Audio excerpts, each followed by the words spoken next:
Hello everyone and welcome back to another episode of Chasing the Cup. I'm your host Will England, and in this episode I'm going to be reviewing the races from this past weekend at Atlanta. I'll also go over the future of the mile and a halves. I'll also go over the news, and I'm going to preview this weekend's races at COTA. But first, let's take a look at the results from Atlanta. William Byron gets his third career win, with his first win at Atlanta. Ross Chastain comes up short in second. Kurt Busch finished third. Daniel Suarez finished fourth. Corey LaJoie gets his best finish in the Cup Series with a fifth place finish. Chase Elliott finishes sixth. Chris Buescher finished seventh. Martin Truex Jr. finished eighth. Joey Logano finished ninth. And Alex Bowman rounds out the top 10. And in summary, this race was very entertaining. It was basically like a mini Daytona and a mini Talladega. In my opinion, SMI have accomplished what they set out to do with this reconfiguration, and this is the result. Next we have the Xfinity results. Ty Gibbs gets his first restrictor plate win, followed by Austin Hill in second, AJ Allmendinger in third, Riley Herbst in fourth, Landon Castle in fifth, Mason Massey finishes sixth, Brandon Jones finishes seventh, Kyle Weatherman finishes eighth, Sheldon Creed finishes ninth, and Kyle Sieg rounds out the top 10. In my opinion, the Xfinity race was pretty good as well. The Xfinity package was slightly different because they had their intermediate package with the Super Speedway engine package. Same thing with the trucks. I'd say it put on a pretty good show. I'd like to see if they continue to do plate races. I'd like to see them do the full Super Speedway package. And finally, in trucks, Corey Heim gets his first National Series victory, followed by Ben Rhodes in second,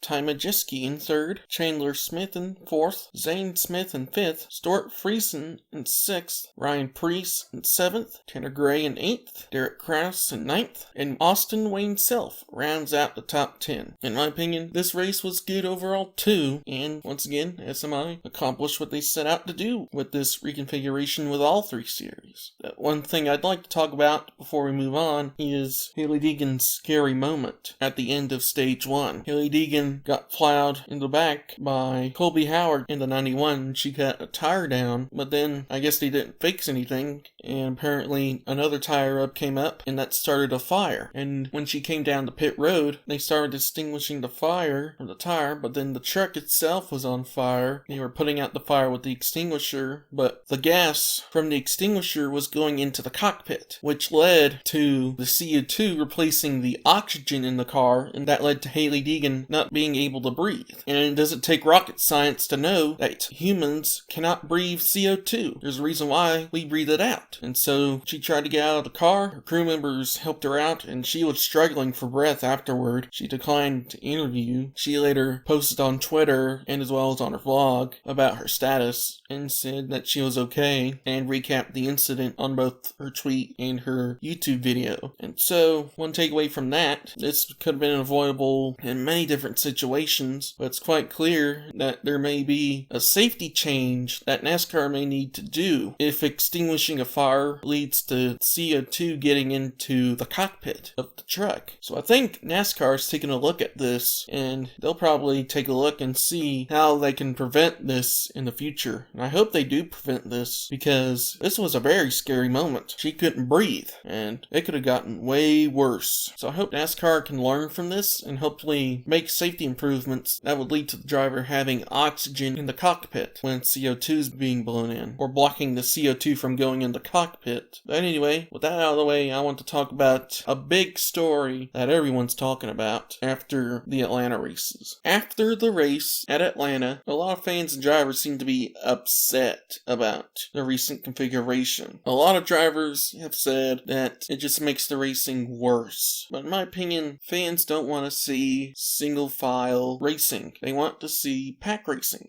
and close together racing and beating and banging. They want to be entertained. And if we just repaved Atlanta, then it would have been a single file race all day. So probably I think this option was a median between providing the best entertainment and being the cheapest option. Because I'd say some of the options that Atlanta had was probably to repave the track, which would have led to single groove racing, and then this option, which would be to increase the banking, which was probably a little more expensive, but not a ton more expensive. expensive with the other two options I'll mention. A lot of people want to see the original configuration of Atlanta, but that would have been way more expensive because not only do you have to reconfigure the front stretch, but you'll have to also redo the grandstands to be straight. And then the short track option would have been a way bigger change than turning it into the original configuration for Atlanta. And so, in my opinion, this was probably the best option because it was the most entertaining option that was also one of the cheapest options. In my opinion, they seem to care about the racing product if they decide to reconfigure over just repaving. If they just did that, then I'd say a lot of people would have not been happy. Of course, the track probably over time would have returned to its state as it was in its peak in the 2000s, and then slowing to what it was last year, but then it would probably need to be repaved again, and then it would be back to the single file racing again. And so, although it's entertaining, a lot of people did not like the fact that it became a track that many people think doesn't show driver talent, because plate racing is a different beast than regular old racing like on a mile and a half or a short track, where the best equipment and the best drivers run up front. And although it's kind of seemed like that at Atlanta, there may have been some drivers that may have placed in a place where they probably wouldn't have if it was just repaved. But a lot of the big names were up front all day, and there were very few upsets. But I don't think that was the big worry, the minor names going to the front. I think it's more of pack racing being a luck-based race. You could win by just staying clean all day and not wrecking. Meanwhile, at most tracks, if you start last, you're probably going to finish last unless you have the equipment to go up to the front, or the talent to go up to the front. And many people see this race as a Daytona and Talladega race and say that it wasn't legitimate racing. In my opinion, that's kind of true, because there's been many upsets and many competitive teams have missed the playoffs because someone that probably didn't deserve to be there ended up being there. But then one thing that triggered the fan base was that this may be the future of mile and a halves, because I think this is what NASCAR wanted to do with the 550 package, and all the tracks wanted it to be like that. But now the answer seems clear. If you want pack racing, increase your baking up to either 28 degrees or even higher than that. And so many people are upset that mile and a halves with this increased banking and plate racing might flood the schedule, kind of like when the road courses did last year. And although the road course racing, in my opinion, shows a lot of driver talent and less equipment, a lot of people didn't like that because of the traditional ovals that most NASCAR fans want, like short tracks and some intermediates, but they do not like this being illegitimate racing that could lead to easy upsets, like Timmy Hill getting into the playoffs over Kevin Harvick, because Kevin Harvick would probably be more consistent, but because Timmy Hill won and Kevin Harvick didn't, that would lead to Timmy Hill getting in. In my opinion, that doesn't seem to be fully fair, and many fans and drivers and people inside and outside the sport say, don't do this. You're gonna make the racing illegitimate. But I could see, in my opinion, a couple more tracks popping up. But there's only two tracks that I think I want to see go this route. First is, of course, Texas. But now, after the IndyCar race, I'm not sure if people want Texas to be repaved. In my opinion, Texas should not be making a decision to repave until after the NASCAR races and maybe another IndyCar race before they make that decision. And if IndyCar decides to re-up its deal. If IndyCar re-ups, then Texas should not do this. But if IndyCar leaves and NASCAR has some bad races in both the All-Star race and its points-paying race, then they should probably go this route that Atlanta did. And the other track I say is maybe Charlotte, but only under one condition, that it keeps the Roval date, because in my opinion I do not want to see a second Charlotte date in the fall on a super speedway layout, because that would basically be a 3-race stretch of Talladega, Charlotte, and Texas being all plate races. And so here's what I'd do if these two tracks ended up being reconfigured. In February we have the Daytona 500, we have Atlanta in March, Talladega in April, the Coke 600 in May, and move Texas points race to June.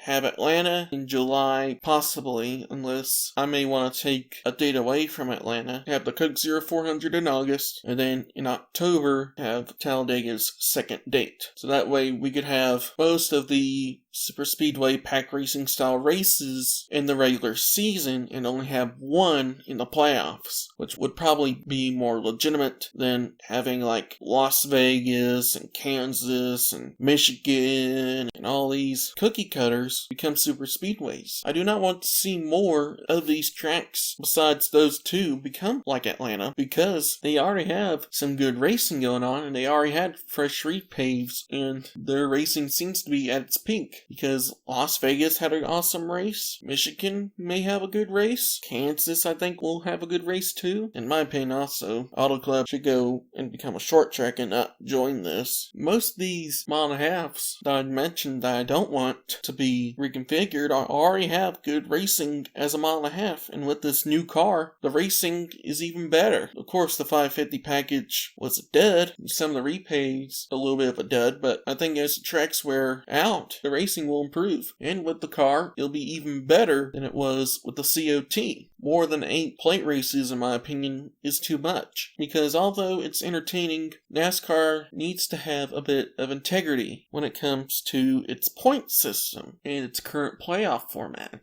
In my opinion, we should be pushing more for short tracks, because eventually when these mile and a halves become too worn out and start breaking apart, they'll need to be either repaved or reconfigured. In my opinion, they should go with the short track option and not go with this super speedway option that Atlanta created, because short tracks are both legitimate and entertaining, more than the mile and a halves ever will be, because they have too much legitimacy and less of that good racing that people like. Meanwhile, it's the best of both worlds with short tracks, both in the short term and the long term. Meanwhile, with mile and a halves, you have to wait a long time for tracks to reach their full potential, and I don't want to see the super speedway version of the mile and a half takeover from the 90s, which led to probably the worst racing in NASCAR history, because there were too many new mile and a half tracks, and they all provide some really bad races together because there were so many of them. Meanwhile, if we added a bunch of super speedway races, we just end up with too much entertainment and less legitimacy. And so, if NASCAR wants to keep its integrity as a professional sport, they should probably take a look in the mirror and say, is this the right thing for us to do? Should we focus more on entertainment, or should we focus more on legitimacy? Or should we meet at a middle ground that provides both the best racing product and is legitimate? But this is only my opinion. If you have a different opinion, leave it in the comments below. And so now let's move on to the news. Andy Lally will be racing in the Cup Series race at COTA this weekend, driving for Live Fast Motorsports in the 78. For the Atlanta TV ratings, Fox earned a 2.36 rating with 4.003 million viewers according to Adam Stern. Compared to the 5th race of 2021, viewership was up,